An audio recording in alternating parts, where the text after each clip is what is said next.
Good morning, New York! The hustle and bustle of the big city. Nothing like waking up to the roar of the jalopies rolling down the street and the waft of a fresh cup of joe in the morning. Wouldn't you agree, Phyllis? Oh, without a doubt, Marie, without a doubt. So, Phyllis, what will we be discussing this morning on Historic Weekly? Well, today we're going to be talking about the present day. Think about it. This will be considered history in about 50 years or so, will it not? Ah, true. By that time, our daughters' will be learning about the fascinating time that is the 1920s. So, to begin, we will be meeting with a teenager from the South named Mary. You know, isn't it funny how kids have changed? Especially in our time. Back when I was a kid in the late 1890s, we were born one day, married off the next. We worked at home all day helping our parents, so we never spent time with anyone else our own age. Nowadays, young women aren't expected to get married as young, and typically wait until they're around 17 or 18, so fresh out of high school. When I was young, it was rare that kids would be sent off to high school instead of staying at home. Today, the expansion of the cities allows for an increase of interest in education. With new jobs on the rise, more people are needed to keep businesses and markets running. Since so many teenagers now go to high school, they have created their own community and culture, one that no generations previous have ever seen before. Well, you mean those that are allowed the privilege of attending high school. Although slavery has been abolished for several years now, people of color still are blocked from receiving an education, and many schools for students of color are typically underfunded. Take a look at Alabama, for example.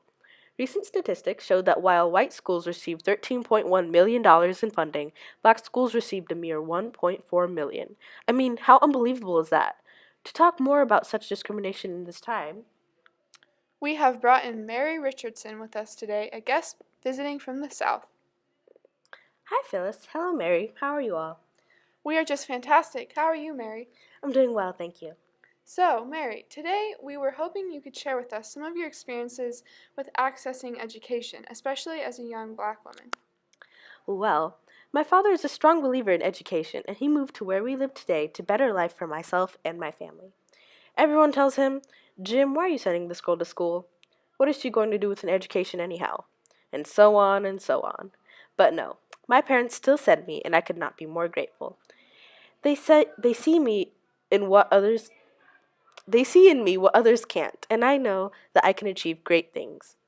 Although school is fantastic and I could not be more grateful, there are days where I feel that it may not be worth it. As one of the few black students who attends the colored school, I'm spit on as I walk in the mornings and glared at endlessly by the white folk in the town. This type of scorn and treatment is something that no one should ever have to experience or deserves, and it's absolutely insane. What?